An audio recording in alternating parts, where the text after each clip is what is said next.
नमस्कार दोस्तों, मेरा नाम आदर सिंह। और जैसा कि फर्स्ट पार्ट में हमने देखा था कि गुप्त अंपायर की स्टार्टिंग कैसे होती है, उसके कुछ इंपॉर्टेंट किंग्स के बारे में हमने जाना, जैसे कि चंद्रगुप्त फर्स्ट, समुद्रगुप्त, चंद्रगुप्त सेकंड। उसके साथ ही साथ इस स्कंदगुप्त के बारे में हमने देखा कि किस तरह उन्होंने हूणों के साथ कुछ युद्ध किए और हूणों को भारत में घुसने नहीं दिए। और इसके साथ हमने यह भी देखा कि गुप्त अंपायर का डिक्लाइन कैसे हुआ, कौन कौन से मुख्य कारण थे जिसकी वजह से पूरा ये गुप्त अंपायर जो है समाप्त हो गया। ये सेकंड वीडियो में, सेकंड पार्ट में हम जानेंगे इसके कुछ इम्पॉर्टेंट कंडीशन, जैसे पॉलिटिकल कंडीशन हो गया, इकोनॉमिक कंडीशन और सोशल कंडीशन। और इसके साथ साइंस और आर्ट की टेक्नोलॉजी, हम यह सब और लिटरेचर भी हम देखेंगे कि गुप्त पीरियड में कैसा था। मतलब कि जनरली कि लोगों का जो लाइफ था वो कैसा था गुप्त पीरियड में। सबसे पहले हम इम्पॉर्टेंट की बात करें, जो पॉलिटी है, पॉलिटिकल कंडीशन जो है, जो बेस होता है किसी सोसाइटी का, रीढ़ की हड्डी होती, उसके बारे में हम जानेंगे।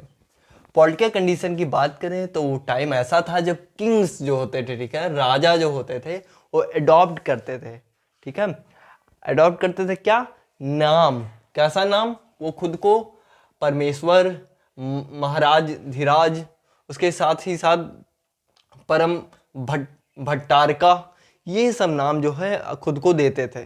इससे क्या होता था, वो खुद को जोड़ते थे डिवाइन के साथ, मतलब कि ईश्वर के साथ वो जोड़ते थे। और इन्होंने, ठीक है, जैसे कुषाण में हमने देखा था, कुषाण के बारे में हम जाने तो उन्होंने सन ऑफ गॉड कहा खुद को, ठीक है, कि भगवान का पुत्र। और उससे पहले भी जो किंग्स आए, जैसे कि अशोक हो गए, अशोक ने खुद का नाम दिया देवनाम प्रिय, मतलब कि बिलव्ड ऑफ द गॉड, कि भगवान का प्रिय।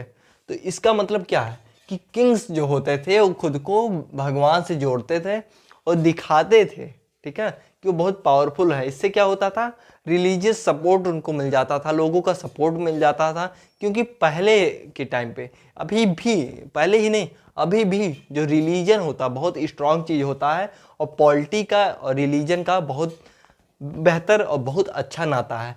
अभी भी आप देख सकते हैं कि कुछ बड़े बड़े मंदिरों के नाम पे पॉलिटिक्स होती है हमारे देश में, और बाद में वो पार्टी जो है आगे सत्ता में भी आती हैं। तो यह चीज़ हम देख सकते हैं उस टाइम पे भी ऐसा था। तो कौन कौन से नाम थे, परमेश्वरा, महाधिराज, उसके साथ ही साथ परम भट्टारका, ये सब कुछ नाम थे। और इन्होंने खुद को भगवान से सीधा रिलेट कर दिया, जो विष्णु गॉड थे उन्हीं से खुद को रिलेट कर दिया, ठीक है। किंगशिप जो था उस टाइम पे, राजशाही जो थी वो हेरिडिटी थी, ठीक है, मतलब कि एक वंश से दूसरे वंश में जाता था। अगर किसी के पिता राजा होते थे तो अधिकतर चांस है कि उसके पुत्र जो रहेंगे वो राजा होते थे, मतलब एक से दूसरे, और परिवार मेंबर के ही रहते थे लगभग ये, ठीक है। और इसके साथ ही साथ जो थ्रोन होता था, ठीक है, जो गद्दी होती थी, जरूरी नहीं है कि सबसे बड़े पुत्र, जो एल्डेस्ट सन है, उसी को मिले। अगर उसका जो छोटा वाला पुत्र है, ठीक है, जो छोटा लड़का है राजा का, या फिर बीच का कोई लड़का है, और उसमें अगर वो काबिलियत है, ठीक है, किंगशिप संभालने की शक्ति है, तो अधिकतर चांस होता था कि थ्रोन उसको ही मिल जाए। ओके, अभी तक हमने क्या समझा कि किंग्स जो होते थे खुद को डिवाइन के साथ, गॉड के साथ रिलेट करते थे। दूसरी चीज हमने देखा कि जो किंगशिप होता था, ठीक है, वो अडॉप्ट किया जाता था, हाँ, किसके द्वारा, बच्चों के द्वारा। और किंगशिप हेरिडेटरी थी, मतलब कि एक वंश से दूसरे वंश में जाता था। इसके साथ ही साथ king was looked upon as Vishnu, जो किंग थे जैसे हमने बताया ना, और विष्णु के साथ खुद को रिलेट करते थे। विष्णु जो प्रिजर्वर है, ठीक है, तो प्रिजर्वर के रूप में देखते थे, और साथ ही साथ प्रोटेक्टर, कि हम जो जनता है, ठीक है, जो लोग हैं हमारे सिविलाइजेशन में, हमारे अंपायर में, हमारे साम्राज्य में, हम उनको प्रोटेक्ट भी करेंगे, सुरक्षा भी देंगे, और इसके साथ ही साथ प्रिजर्व भी करेंगे। तो ये क्या दिखाया गया कि खुद को गॉड से यहाँ रिलेट कर दिए। इससे क्या होगा, लोगों का सपोर्ट और ज़्यादा मिल जाएगा। दूसरी चीज, जो गॉडेस लक्ष्मी थी, इनके सिक्कों में हम देख सकते हैं, जो गुप्त थे, ठीक है, इनके सिक्कों में जो लक्ष्मी माँ थी, उनके स्टेच्यूज टाइप पे या फिर उनके आइकॉन्स जो है छपे रहते थे। इससे क्या होता था, लक्ष्मी को बहुत ज़्यादा उस टाइम पे पूजनीय माना गया, जो है गॉडेस माना गया, इकोनॉमिक गॉडेस माना गया कि जो लक्ष्मी है वो पैसों की देवी है। और उससे क्या हुआ, और दोनों को, विष्णु को और लक्ष्मी को हस्बैंड वाइफ मतलब एक दूसरे का दिखाया गया कि किस तरह से जो मदर गॉडेस है, मतलब कि जो लक्ष्मी गॉडेस हैं वो वाइफ होती थी विष्णु की, और विष्णु जो थे, ठीक है, वो उनके हस्बैंड होते थे। इसका क्या मतलब हुआ कि यहाँ पर प्रिजर्वर जो होते थे, जो किंग है, प्रिजर्वर और प्रोटेक्टर, इनको दिखाते थे कि इनके साथ जो इकोनॉमी है वो हमेशा ही साथ है, मतलब कि इनसे ज़्यादा पावरफुल अब कोई नहीं है। तो एक ऐसा आइडिया होता था, ठीक है, डिवाइन, खुद को डिवाइन के साथ जोड़ने से, जिससे किंग को काफ़ी ज़्यादा मजबूती मिलती थी, ठीक है। और इसके साथ ही साथ जो किंग होता था वो मेंटेन करता था, क्या मेंटेन करता था, स्टैंडिंग आर्मी। किंग्स के पास हमेशा खड़ी आर्मी रहती थी, मतलब उनके पास जैसे अभी भी अपनी कंट्रीज में जैसे हम देख सकते हैं सीआरपीएफ का हो गया, सीआईएसएफ हो गया, तो ये सब रिजर्व फोर्स रहते हैं।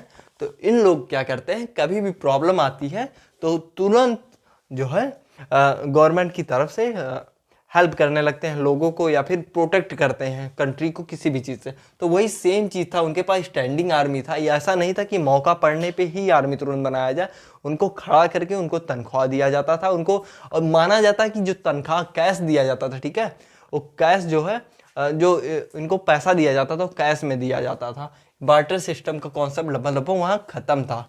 और कई बार जो फ्यूडेटरीज होते थे, जो सामंत होते थे, ठीक है, सामंत को हमने फर्स्ट पार्ट में एक्सप्लेन किया था, बताया था कैसे। तो सामंत हम बताते हैं, जैसे कि एक मान लीजिए किंग हो गया, ओके, एक किंग हो गया, तो किंग के नीचे जो होते थे, ठीक है, वहां पर होते थे सामंत, ठीक है, सामंत, जिसको फ्यूडल लॉर्ड भी कहते थे। तो ये क्या करते थे, विलेज एरिया जो था, ठीक है, जो ग्रामीण इलाका था, वहाँ पर ये क्या करते थे, फ्यूडल लॉर्ड जो होते थे अपनी आर्मी बनाए रखते थे, और साथ ही साथ गांव में टैक्स कलेक्ट करते थे। उसी रेवेन्यू को जो कलेक्ट करते उसको भेजते थे किंग के पास। और इससे ये फायदा होता था कि किंग जो है गांव के एरिया में या फिर दूर के इलाकों में इतना ज़्यादा अपना पकड़ नहीं बना पाता था। तो ये फ्यूडेटरीज जो होते थे, ठीक है, जो ये फ्यूडल लॉर्ड्स होते थे, जो ये सामंत होते थे, ये इनकी बहुत मदद करते थे किंग्स की। अगर कभी मौका पड़ जाता था तो आर्मी भी अपनी भेज देते थे किंग के पास। अब ये अपने पास इसलिए आर्मी रखते थे क्योंकि कई बार क्या होता था, ठीक है, ये भी आर्मी को अपने पैसा देते थे, छोटी आर्मी रखते थे, क्योंकि कई बार जो ग्रामीण इलाका था वहाँ पर कोई अगर छोटा प्रोटेस्ट हो गया तो उसको गांव में ही दबा दिया जाता था। और इसके साथ ही साथ कई बार जो ये फ्यूडेटरीज होते थे, ठीक है, जैसे हमने बात किया था कि जो कुषाण थे ना, तो गुप्त जो थे, गुप्त लोग जो थे, कुषाण क्या फ्यूडरीज के रूप में ही काम करते थे। इनके पास भी एक छोटी स्टैंडिंग आर्मी थी। बाद में यही सामंत जो थे, मतलब इन्होंने क्या हुआ, एक अंपायर ही क्रिएट कर लिया। तो इसका मतलब क्या है कि ये जो फ्यूडरीज होते थे कई बार पावरफुल हो जाते थे और किंग से खुद को इंडिपेंडेंट कर देते थे। तो कहते थे कि ठीक है, अब हमारा तुम्हारा कोई नाता नहीं है, हम एक अलग राज्य है, ठीक है।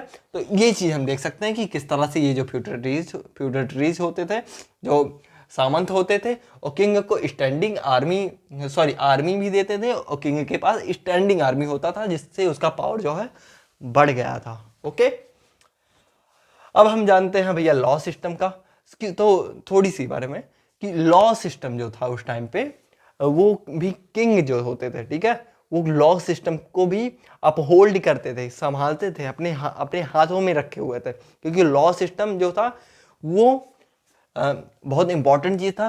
और लॉ डिस्कशन पहले वो ब्राह्मणों से करते थे, उसके बाद ही कोई लॉ इम्पोज होता था। और साथ ही साथ जो सजा था, ठीक है, उस टाइम पे जो सजा था वो इक्वल नहीं दिया जाता था। अगर कोई ब्राह्मण है, ठीक है, कोई ब्राह्मण है या क्षत्रिय है तो अधिकतर उसको कम सजा दिया जाता था। लेकिन वहीं कोई शूद्राज मान लीजिए हो गया तो शूद्राज को क्या होता था, अधिक सजा होता था, वही सेम काम के लिए, सेम गलती के लिए। ये एक आज के हिसाब से देखें तो दुर्भाग्य की बात है, लेकिन उस टाइम पे ये चीज़ नॉर्मल था। अधिकतर सिविलाइजेशंस में, अधिकतर एम्पायर्स में हम ये चीज़ देख सकते हैं, अधिकतर डायनेस्टी में ये चीज़ होता था। अगर हम टैक्स सिस्टम की बात करें तो टैक्स सिस्टम जो है वहाँ पर इंक्रीज हुआ। कैसा टैक्स सिस्टम? जो लैंड वाला था, भूमि वाला था। अब ऐसा क्यों हुआ? क्योंकि जो किंग्स थे, ठीक है, उस टाइम के, उन्होंने खेती पर ज़्यादा जोर दिया और वहीं पर ट्रेड और कॉमर्स थोड़ा सा डिक्लाइन हो गया। क्योंकि इसके पीछे ये भी कारण है कि रोमन एम्पायर जो था उसने धीरे धीरे सिल्क रूट जो था, ठीक है, उससे पीछा छुड़ा दिया। जो सिल्क ट्रेड होता था चाइना के साथ, वो ख़त्म कर दिया। और चाइना हमारा पड़ोसी देश है और इस वजह से वो धीरे धीरे रोमन्स जो होते थे, ठीक है, हमारे यहाँ के भी कई चीज़ें जैसे इंडिया से भी ट्रेड करते थे। इंडिया में साउथ इंडिया जो था वहाँ से वो काली मिर्च ले जाते थे, जो पीपर था उसको यौन प्रिय भी कहा जाता था, उसको लेकर जाते थे अपने देश में। तो वहाँ से क्या हुआ कि उन्होंने जब देखा कि काली मिर्च जो है इनके लिए बहुत घाटे का सौदा हो जा रहा, उसको खरीदते खरीदते ये लगभग मिट जा रहे हैं, तो इंडिया से ट्रेड खत्म किया। और चाइना से इसलिए खत्म किया इन्होंने क्योंकि चाइना ने क्या किया था कि जो सिल्क बनाने की अपनी एक टेक्निक थी वो कहीं से कहीं रोमन को बता दिया था, या फिर रोमन्स उस टेक्निक को जान गए थे कि सिल्क कैसे बनाया जाता है, तो इसलिए चाइना से सिल्क लेना बंद कर दिए और धीरे धीरे सिल्क जो ट्रेड था, सिल्क रूट था, वो खत्म हो गया। इसकी वजह से यहाँ माना जाता है कि गुप्ताज जो थे इनका भी नुकसान हुआ। तो इस वजह से ट्रेड और कॉमर्स का थोड़ा टैक्स डिक्रीज हुआ, कम किया गया, ताकि और ज़्यादा टैक्स लोग ट्रेड कर सके। और जब बाद में इकोनॉमी अगर बढ़ेगी इसकी वजह से, ट्रेड और कॉमर्स से, तो बढ़ाया जाएगा टैक्स, लेकिन ऐसा नहीं हुआ। और लैंड जो है, हाँ, एग्रीकल्चर जो है फ्लॉरिश हुआ, आगे बढ़ा। इस वजह से क्या हुआ, इन्होंने लैंड टैक्स पे ज़्यादा ज़्यादा ज़्यादा ज़्यादा ज़्यादा टैक्स लगाने लगे किंग्स। और इसके साथ जो किंग्स होते थे और टैक्स को जो होता था किस रूप में लेते थे? 1/4। मान लीजिए कि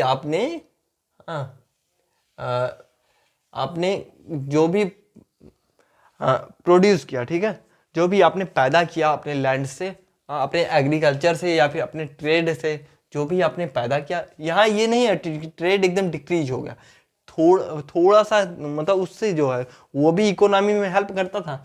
पूरा 100% डिक्रीज नहीं हुआ, ये बात ध्यान रखिएगा, ठीक है। 100% ट्रेड डिक्रीज नहीं हुआ था, थोड़ा कम हुआ था कंपेरिजन में लैंड टैक्सेस के। तो लैंड टैक्स का जो है, जैसे आपने जो प्रोड्यूस किया उसका 1/4 हिस्सा या फिर कई बार तो 1/6 वाला हिस्सा जो है किंगों को देना पड़ता था।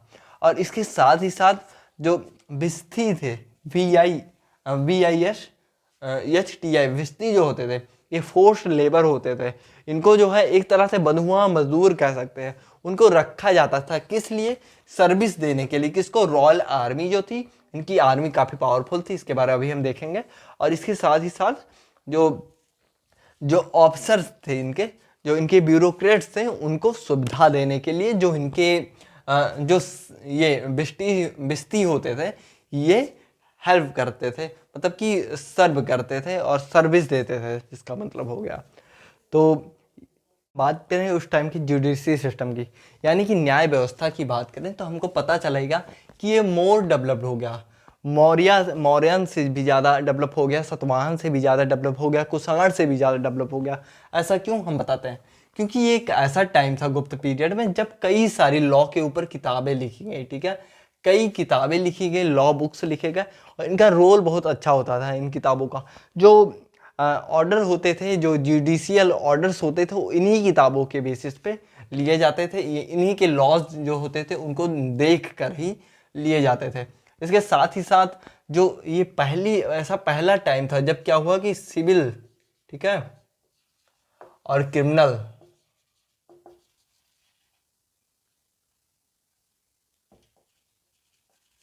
सिविल लॉ और क्रिमिनल लॉ दोनों एक दूसरे से अलग हो गए और दोनों का अलग मीनिंग हो गया। दोनों को करने वाले इसके दोनों के अलग अलग जो है कानून बन गए, लॉ बन गए, ठीक है। और इनको जो है इनमें जो गलतियां करते थे उनको अलग अलग तरीके से ट्रीटमेंट मिलने लगा, अलग अलग तरीके से सज़ा मिलने लगा, ठीक है, और पनिशमेंट मिलने लगा। अगर हम बात करें सिविल लॉ की, तो सिविल लॉ कब होता था? जब कोई किसी का लैंड, ठीक है, कब्जा कर लेता था, ज़मीन कब्जा कर लेता था, किसी के एग्रीकल्चर का मामला होता था, किसी के घर का मामला होता, तो ये सब सारे केसेस जो होते थे, ठीक है, ये आते थे किसमें? सिविल लॉ में। हाँ, लेकिन जो क्रिमिनल लॉ होता था अधिकतर चोरी के लिए हो गया, अडल्ट्री के लिए हो गया, और इसके साथ ही साथ क्राइम हो गया, अपर लेवल का किसी को मार दिया गया। तो ये सब चीज़ें जो थी क्रिमिनल लॉ में आती थी। ये भी एक अलग तरीके से दोनों का ट्रीटमेंट होता था, अलग ही तरीके से दोनों का पनिशमेंट होता था। तो ये बहुत इंपॉर्टेंट चीज़ हमको मिल जाती है। ये समझ लीजिए बेस हो जाता है जुडिशरी का गुप्त पीरियड में, जहाँ से अभी भी हमने क्रिमिनल को और साथ ही साथ सिविल लॉ को अलग किया है। अभी भी हमारे टाइम पे मतलब कि इंडिया में और साथ ही साथ कई कंट्रीज़ में ये लॉ अभी भी ऐसे ही अलग हैं। तो ये एक बहुत अच्छा बेस मिल जाता है हमको। इसके साथ ही साथ अगर हम बात करें लॉज की, तो लॉज जो थे जैसे अभी हमने बताया था ना, अलग अलग वर्णा के हिसाब से, अलग अलग वर्ण के हिसाब से लॉ जो होता था इम्पोज किया जाता था। ठीक है, अगर मान लीजिए कोई क्षत्रिय है या कोई ब्राह्मण है तो उसको अलग तरीके से ट्रीट किया जाता था उस लॉ से, उसको अलग तरीके से सज़ा दी जाती थी। वहीं अगर कोई शूद्रास है तो शूद्र को क्या होता था, ज़्यादा सज़ा मिलता था, ज़्यादा सज़ा दिया जाता था सेम गलती के लिए। अगर वही सेम गलती शूद्र ने किया तो उसको अधिक सज़ा दी जाएगी। और अगर हम लॉज की बात करें तो अलग अलग जो गिल्ड था, ठीक है, किसका, आर्टिसंस का, मर्चेंट्स हो गए, जो उस टाइम पे राजगीर होते थे जो घर वर बनाते थे, और इसके साथ ही साथ जो मर्चेंट हो गए, व्यवसायी हो गए, जो व्यवसाय करते थे जो लोग, तो इन लोगों का क्या था, अलग अलग अपना एक गिल्ड बन गया और उससे लॉ बन गया, उनका अपना लॉ बन गया।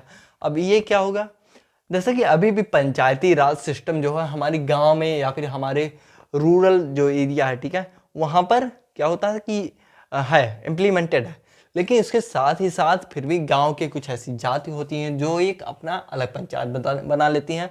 जैसे हो गया जाति पंचायत, ठीक है, उनके अलग लॉ होते हैं, उसमें जो गलती करता है उस हिसाब से उस कानून के तहत उनको सज़ा दी जाती है।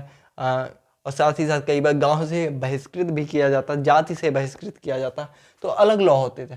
वैसे ही यहाँ भी क्या होता है कि आर्टिसंस और मर्चेंट्स जो थे ये अपने खुद के लॉ बनाए हुए थे कि भाई अगर आप आर्टिसंस हैं, अगर आप मर्चेंट हैं, अगर आप व्यवसाय कर रहे हैं और करते समय आपसे गलती होती तो आपको किस तरह से ट्रीट किया जाएगा, या फिर कैसे किस तरह से लॉ इम्प्लीमेंट करना, इसका भी ये ध्यान देते थे। आर्टिसंस और बैंकर्स जो होते थे वो ऑर्गेनाइज थे अपने सेपरेट गिल्ड में, ठीक है। जो इनका झुंड होता था, ग्रुप होता था, वो कैसा होता था कि अपना ऑर्गेनाइज था, इनका ऑर्गेनाइज था और अलग था, ठीक है। बैंकर्स जो होते थे, आर्टिसंस जो होते थे, इनका अलग था, ये किसी अलग चीज़ों से रिलेट नहीं करते थे अधिकतर लॉज।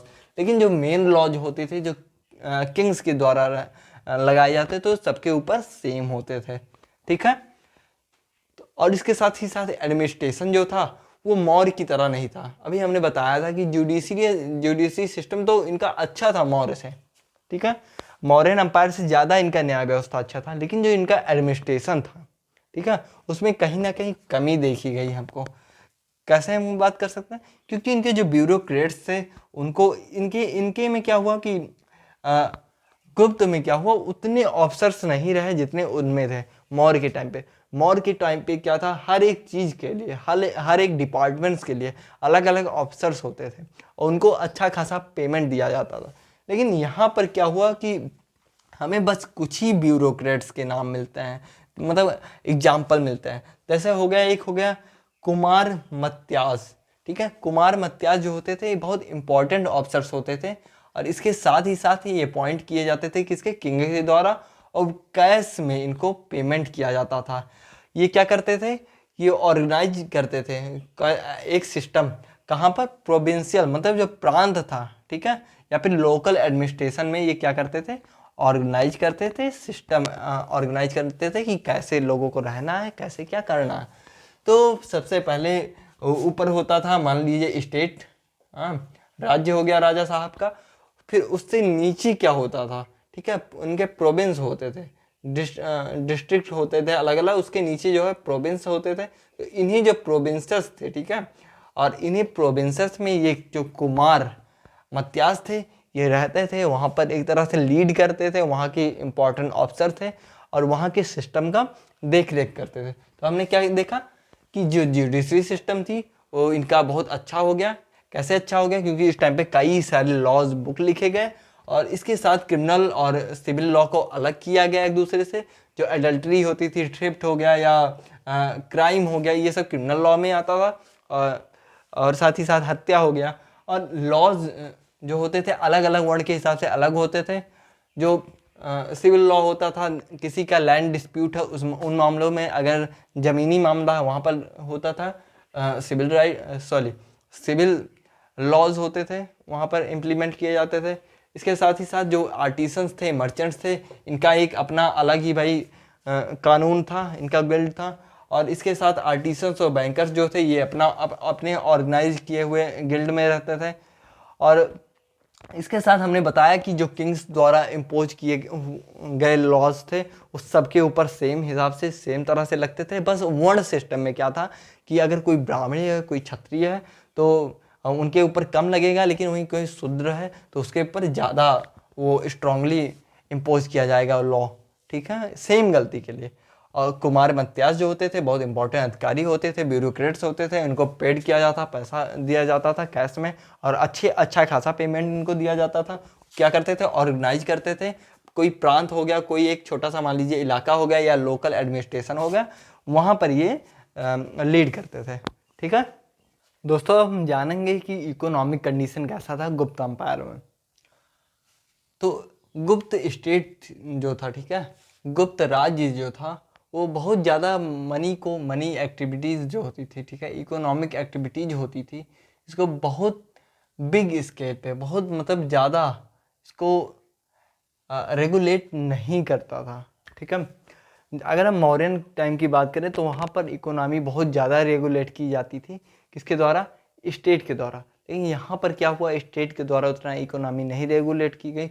अधिकतर जो छोटे आर्टिसंस होते थे या बड़े लोग होते थे, बड़े ट्रेडर्स होते थे, उन लोग मनी को ज़्यादा रेगुलेट करते थे। बस यहाँ क्या था कि जो गुप्तास थे उन्होंने एक सिंबल दे दिया मनी को, ठीक है, उसके साथ ही साथ एक उसकी प्योरिटी डाल दी, गोल्ड में कितनी प्योरिटी रहनी है। तो इन सब कुछ काम किए उनके कॉइन्स के अंदर या फिर उनके जो इकोनॉमी थी उसमें। और इसके साथ ही साथ जो ऑफिसर्स थे उनको इन्होंने कैश में पे किया। ठीक है, कैश में पे किया। हमें आइडिया लगता है कि जो गुप्त टाइम था, ठीक है, वहाँ पर जो इकोनॉमिक कंडीशन थी वो कैसे थी? किसके द्वारा? फाहियान के द्वारा। फाहियान ने भारत में जब कदम रखा तब उस टाइम पे गुप्त अम्पायर जो है हमारे इंडिया में, ठीक है, रूल कर रहा था। और गुप्त अम्पायर में जब वो आए फाहियान, ठीक है, जब फाहियान भारत में आए तो उन्होंने उस टाइम के इकोनॉमिक कंडीशन के बारे में लिखा। लेकिन आपको ध्यान रखना है कि जब वो आए भारत में तो उस टाइम यहाँ के गुप्त के राजाओं के बारे में उन्होंने कुछ नहीं लिखा, क्योंकि उन्हें ऐसा लगता था कि ये जो राजा हैं ये अधिकतर ब्राह्मणों को ज़्यादा सपोर्ट करते हैं, हिंदुत्व को ज़्यादा सपोर्ट करते हैं और बुद्धिज़्म को नहीं सपोर्ट करते हैं। जो फाहियान थे वो सब कुछ बुद्धिस्ट पर्सपेक्टिव से देखते थे। इस वजह से उन्होंने गुप्त अम्पायर के बारे में नहीं लिखा। लेकिन उस टाइम के जो कंडीशन थे, सोशल कंडीशन, इकोनॉमिक कंडीशन, उनके बारे में उन्होंने ज़रूर लिखा। कौन? फाहियान। कहाँ से आए थे? चाइना से। ठीक है, और इसके साथ ही साथ जो ट्रेड था, ट्रेड डिक्लाइन हुआ। जैसा भी हमने बताया था ना कि रोमन एम्पायर जो था, उसने ट्रेड ख़त्म कर दिया चाइना के साथ। और इसी वजह से क्या हुआ, कुछ कारण हो गया, यही कारण हो सकता है कि इंडिया के साथ भी उनका धीरे धीरे ट्रेड ख़त्म हो गया। ऐसा क्यों? क्योंकि उन्होंने जो है टेक्निक सीख ली थी कि जो सिल्क होता है, ठीक है, कि सिल्क को पैदा कैसे करना, सिल्क को प्रोड्यूस कैसे करना है। तो कहाँ से सीखा? चाइना से। इससे पहले चाइना के साथ ट्रेड करते थे और इंडिया के भी कुछ प्रोडक्ट एक्सपोर्ट और इंपोर्ट होते थे।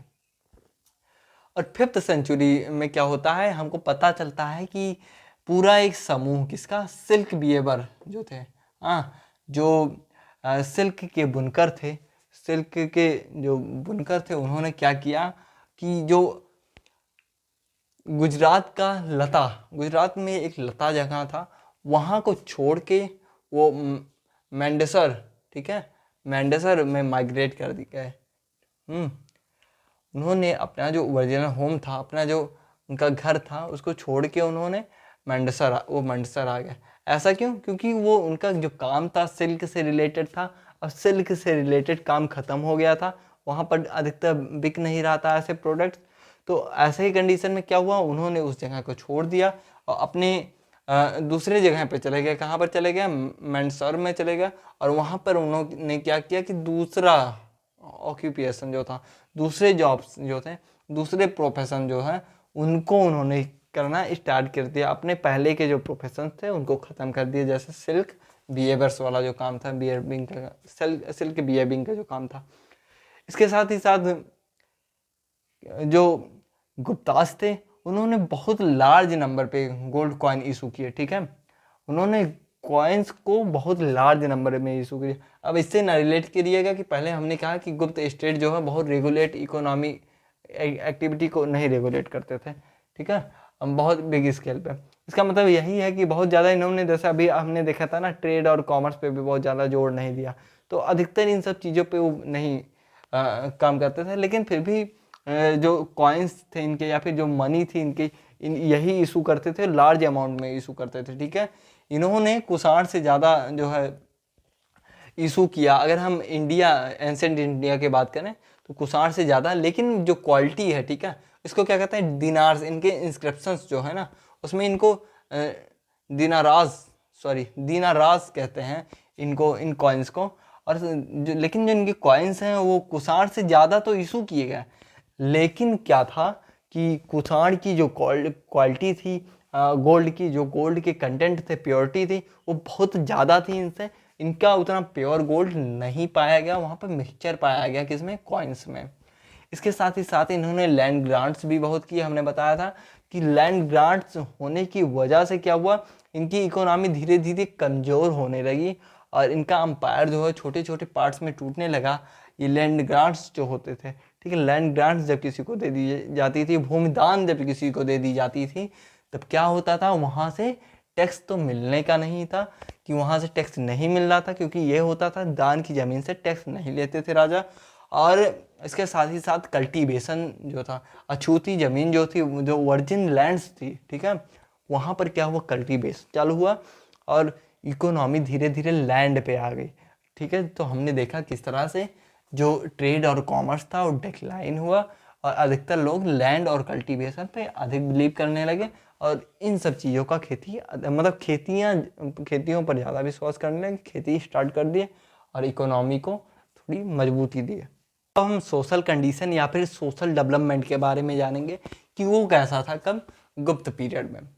तो इस टाइम पे क्या हुआ, लैंड ग्रांट जो होता था, ठीक है, भूमिदान जो होता है वो बढ़ गया।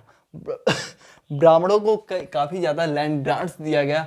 और इसका क्या मतलब है? इसका यही मतलब है कि जैसे ही ऋग्वेदिक टाइम पे, ठीक है, ब्राह्मण वहाँ से इम्पॉर्टेंट थे, एक इम्पॉर्टेंट पार्ट से सोसाइटी की, उनकी सुप्रीमेसी जो थी बरकरार थी। हाँ, वही सेम चीज़ें जो हैं यहाँ भी गुप्त अम्पायर में भी है, उनकी सुप्रीमेसी वैसे की वैसी बनी रही और ब्राह्मण एक इम्पॉर्टेंट पार्ट रहे सोसाइटी के।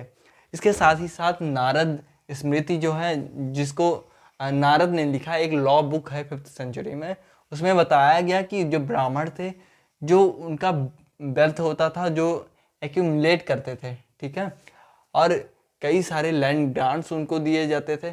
कई ऐसे अकाउंट मिलते हैं जिसमें उनको लैंड ग्रांट के बारे में बताया जाता है कि ब्राह्मणों को लैंड ग्रांट देते थे। इसके साथ ही साथ वो कई प्रिविलेजेस जो है क्लेम करते थे ब्राह्मण, वह भी उनको दिया जाता था। ये कौन बताता है? नारद स्मृति में नारद ने लिखा है, ठीक है, कब? 5th सेंचुरी में। और इसके साथ जो कास्ट सिस्टम था उसमें थोड़ा चेंज आया। कास्ट सिस्टम में क्या हुआ कि सब कास्ट जो है वह भी उभरे, ठीक है। और सब कास्ट कैसे उभरे, इसका मतलब क्या है? सब कास्ट का मतलब था कि जो फॉरेनर थे, हाँ, वो इंडियन सोसाइटी में धीरे धीरे आ रहे थे, बहुत ज़्यादा घुस रहे थे, प्रवेश कर रहे थे और मिक्सअप हो रहे थे। इसकी वजह से क्या हुआ कि यहाँ की जो लोग थे, ठीक है, उनको लगा कि अगर ये हमारे कास्ट में घुस जाएंगे तो हमारा जो यूनिकनेस है, हमारे जो ट्रेडिशन है, वो खतरे में आ जाएंगे।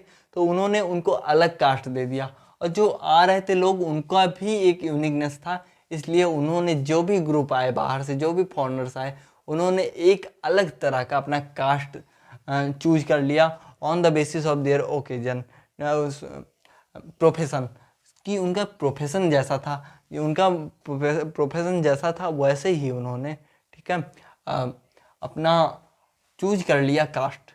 इसके साथ ही साथ जो शूद्रास थे, जिनको इतने सालों से मतलब हमारे इतिहास में दबाया गया, उनकी कंडीशन में थोड़ा सा हमको चेंज दिखाई देता है। ये बहुत अच्छी बात है, इसी वजह से तो इसको गोल्डन एज कहता है। यहाँ पर क्या होता है, जो शूद्रास थे, ठीक है, उनको दो फायदे मिलते हैं, दो चीज़ों में उनको उनका इम्प्रूवमेंट दिखता है। पहला क्या होता है कि उनको रामायण और महाभारत और पुराण सुनने की आज़ादी दे दी जाती है।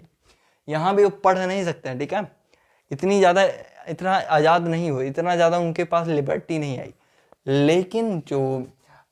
लेकिन उससे पहले क्या था, उनको जो है इन सब चीज़ों से दूर, धर्मसूत्र हो गए, धर्मशास्त्र हो गए, इनके हिसाब से उनको ट्रीट तो किया जाता था, लेकिन उनको रामायण महाभारत और पुराण जो है नहीं पढ़ने दिया जाता था, ना ही सुन सकते थे। लेकिन गुप्त पीरियड में क्या हुआ कि अब वो पढ़ सकते थे, सुन सकते थे। इसके साथ ही साथ कि अब वो एक नए ईश्वर की स्टार्टिंग हुई जिनका नाम था कृष्णा, तो वो कृष्णा की पूजा कर सकते थे कब, गुप्त एम्पायर में, और उससे पहले जो है वो भगवान का पूजा नहीं कर सकते थे। और 7th सेंचुरी के बाद क्या हुआ कि हमें दिखाई देता है कि अधिकतर वो एग्रीकल्चर में चले गए जो शूद्रास थे। इससे पहले क्या था कि हमको पता चलता है कि अधिकतर जो 3 बड़े वर्णास थे, मतलब तथाकथित जो 3 बड़े वर्णास थे, उनको ये सर्विस देते थे। लेकिन अब क्या था कि इन्होंने एग्रीकल्चर में ज़्यादा इंटरफेयर करना चालू कर दिया, एग्रीकल्चरिस्ट के रूप में इनको देखा जाने लगा। और इसके साथ ही साथ चांडाल्स जो होते थे वो सोसाइटी में अपीयर हुए, सोसाइटी में आए। चांडाल्स वो लोग होते थे जो गांव के सोसाइटी से बाहर रहते थे, साथ ही साथ ये मीट्स खाते थे, और गांव में या फिर सोसाइटी में उनको घुसने नहीं दिया जाता था। अगर हम बात करें अनटचेबल्स की, तो इस टाइम पे छुआछूत जो है, इन सब चीज़ों का इन्हेंसमेंट हुआ, इंक्रीज हुआ, ये सब छुआछूत बढ़ा। जो बड़े कास्ट होते थे वो लोअर कास्ट के टच में जल्दी नहीं आते थे। और इसके साथ ही साथ जो चांडाल्स होते थे जिनके बारे में हमने बताया, फाहियान बताते हैं, फाहियान जो भारत में आए थे उस टाइम पे, वो बताते हैं कि जो चांडाल्स होते थे उनको एक स्पेशल तरह से, एक अलग तरीके से आवाज़ क्रिएट करना पड़ता था, जिससे का मतलब होता था कि मैं आ रहा हूँ, कोई मुझको देखे ना, सामने से हट जाए। तो ये काफ़ी बुरी कंडीशन को दर्शाता है। लेकिन फिर भी अगर हम शूद्रास के बारे में देखें तो शूद्रास का जो कंडीशन था, जो शूद्र थे उनका कंडीशन इम्प्रूव हुआ, बढ़ा।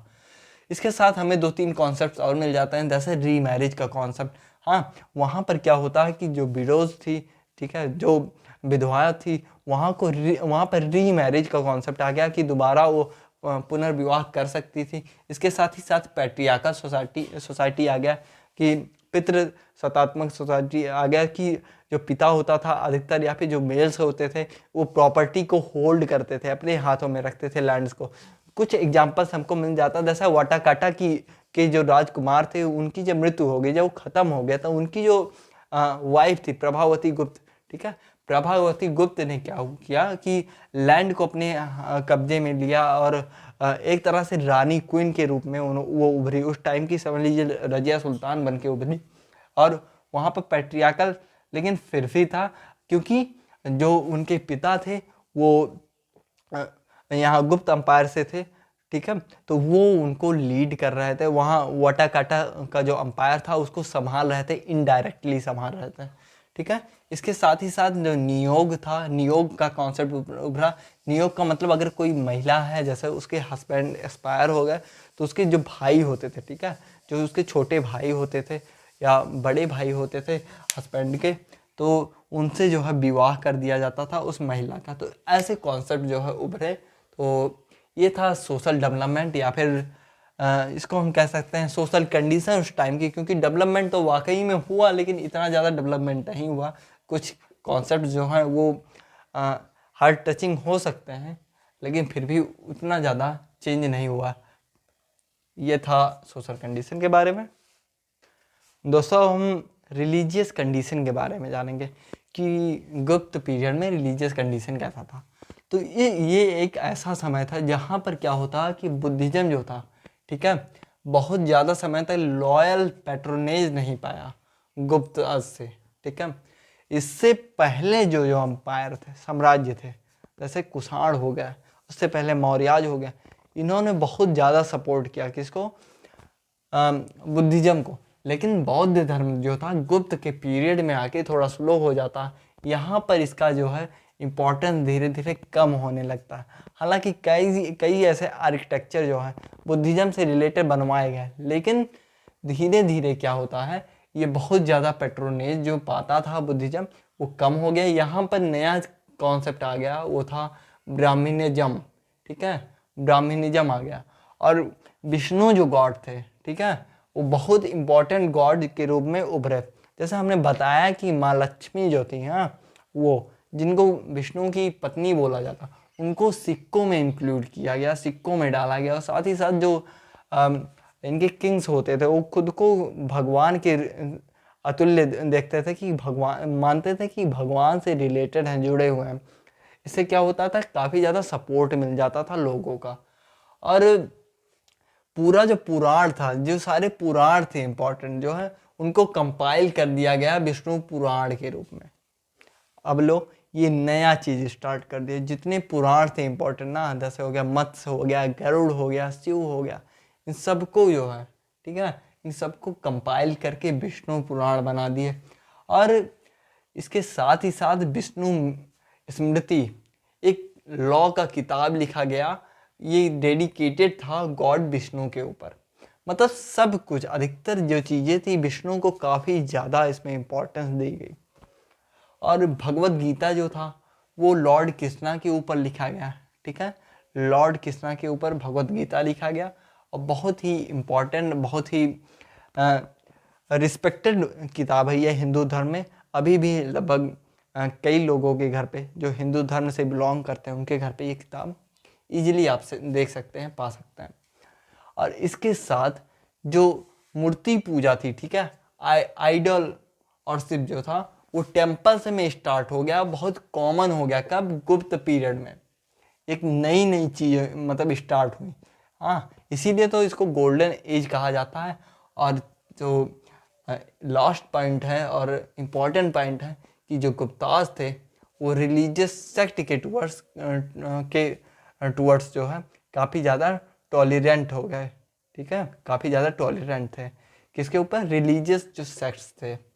और अब हम देख सकते हैं कि किस तरह से ब्राह्मणिज्म जो था उसका इम्पोर्टेंस बढ़ गया, और बुद्धिज्म जो इससे पहले इम्पोर्टेंट था उसका इम्पोर्टेंस धीरे धीरे कम होने लगा। तो फाहियान जब भारत में आया तो उसको लगा, ऐसा लगा, हाँ, हालांकि उस टाइम पे भी थोड़ा बहुत सपोर्ट जरूर देते थे किंग्स, लेकिन फिर भी ब्राह्मणिज्म जो कॉन्सेप्ट था, ठीक है, इससे ज़्यादा सपोर्ट बुद्धिज्म को नहीं देते थे। और फाहियान ने इसीलिए उस टाइम के जो किंग्स थे उनके बारे में बहुत कुछ अपनी किताब में नहीं लिखा, एकदम ना के बराबर लिखा।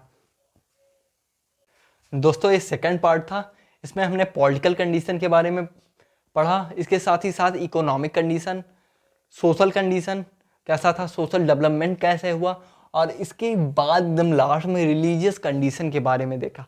ये सब इम्पॉर्टेंट बहुत हैं एग्जाम के पॉइंट ऑफ व्यू से देखा जाए। लेकिन जो गुप्त पीरियड है इसकी सबसे खास बात जो है इसके आर्ट और आर्किटेक्चर और साथ ही साथ इसके लिटरेचर। तो नेक्स्ट वीडियो में एक स्पेसिफिक, एक पार्टिकुलर इसका वीडियो में बनाऊंगा, उसमें इनका आर्ट, उसके साथ ही साथ इनके जो कॉइन्स थे उसकी कुछ खासियत, और उस टाइम पे किस तरह से आर्किटेक्चर जो है वो आगे बढ़ा, और लिटरेचर जो सबसे इम्पॉर्टेंट चीज़ था जिसकी वजह से ये गोल्डन एज कहा जाता है या फिर गोल्डन पीरियड कहा जाता है हमारे एंशिएंट इंडिया का, इसके बारे में भी हम पढ़ेंगे।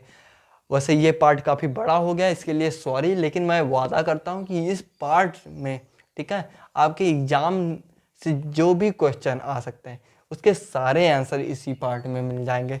ठीक है, थैंक यू, जय हिंद, जय भारत।